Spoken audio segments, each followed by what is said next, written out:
रोज रोज तोच तोच नाश्ता खाऊन कंटाळा आलाय. मुलं पण टिफिनसाठी नवीन काहीतरी बनवायला सांगतायत. पण वेगळं काही बनवायचं म्हणजे खूप वेळ लागतो आणि त्यासाठी लागणारं सगळंच साहित्य घरी अवेलेबल असेल असं सुद्धा नाही. म्हणूनच आज आपण आपल्या सर्वांच्या घरी सहज उपलब्ध असेल असे फक्त 2 साहित्य रवा आणि बटाटा वापरून एक पदार्थ बघणार आहोत. हा पदार्थ हेल्दी आणि टेस्टीसुद्धा आहे. आणि हा पदार्थ अगदी झटपट होतो बरं का, आणि वेळही खूप कमी लागतो. चला रेसिपीला सुरुवात करूया. रेसिपी पूर्ण पहा, एकदम सोपी आहे. आणि व्हिडिओ आवडला तर एक कमेंट नक्की करा. इथे मी 1 वाटी भरून रवा घेते. रवा शक्यतो बारीकच घ्यायचा. मला बारीक रवा मिळाला नाही, म्हणून मी जाड रवा एकदा मिक्सरला फिरवून थोडा बारीक करून घेतला. हा पदार्थ बनवायला कठीण असं काहीच नाही आहे. एकदा हा व्हिडिओ पूर्ण पाहून तुम्ही परफेक्ट बनवू शकता. एवढ्या सोप्या पद्धतीत दाखविला आहे. आता हा मिक्सरमध्ये फिरवून घेतलेला रवा एका भांड्यामध्ये काढून घेतला. यामध्ये आता ज्या वाटीने आपण रवा मापून घेतला, बरोबर त्याच वाटीने मापून अर्धी वाटी पाणी घ्यायचं. आता हे छान मिक्स करून घेऊया. रवा आणि पाणी दोन्ही छान मिक्स झाले.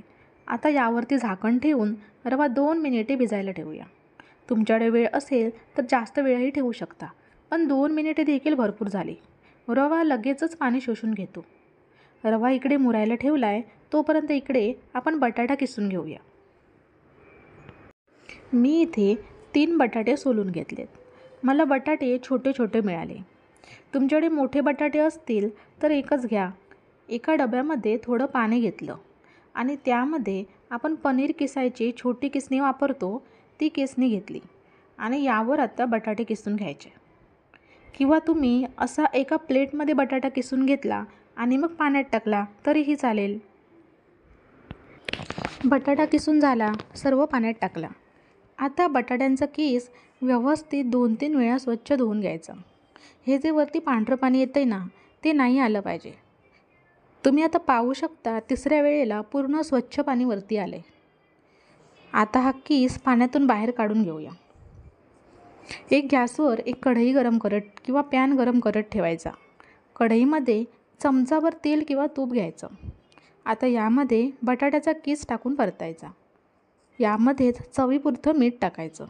मीठ थोडं जास्तच टाकायचं, कारण तिकडे रवासुद्धा आहे. हा किस तेलात छान परतवायचा.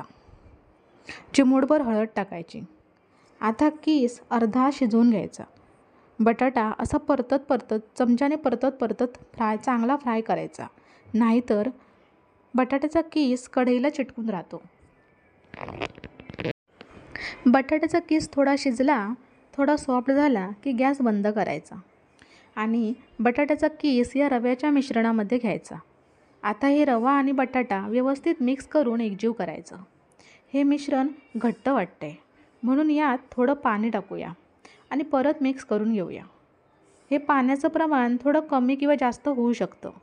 डोशासाठी जसं बॅटर बनवतो त्यापेक्षा थोडं घट्टसर हे बॅटर तयार करायचं आहे, तसं यामध्ये पाणी ॲड करायचं. पहा, आता हे परफेक्ट बॅटर तयार झाले. लगेचच याचा आपण नाश्ता बनवायला घेऊया. यासाठी गॅसवर एक तडका पॅन गरम करत ठेवला. यामध्ये अर्धा चमचा तेल घेतलं. तेल गरम झाल्यावर यामध्ये चिमूटभर मुगाची डाळ घेतली. तुम्हाला आवडत असेल तर घ्या, नाहीतर नाही टाकली तरीही चालेल. चिमूटभर मोहरी टाकली. मोहरी तडतडली की यामध्ये रवा बटाट्याचं बॅटर असं चमच्याने टाकायचं. तडका पॅन छोटा असतो म्हणून गॅस स्लोच ठेवायचा. तुम्हाला यामध्ये हे तेल जर जास्त वाटत असेल तर तुम्ही तेल कमीही घेऊ शकता. हे 2 मिनिट असंच शिजू द्यायचं.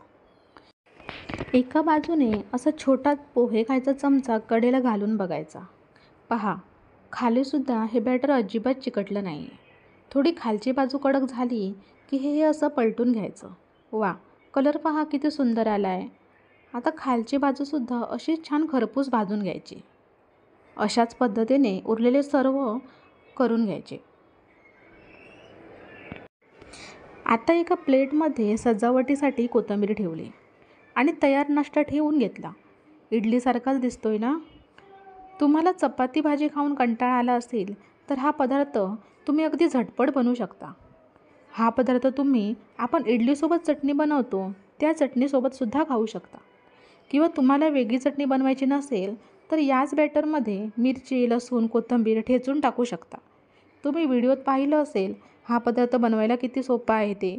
आणि असं वेगळं काहीतरी जर मुलांना डब्याला दिलं ना तर मुलं डब्बासुद्धा संपवूनच घरी येतात.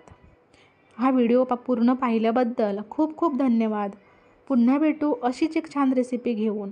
तोपर्यंत बाय बाय.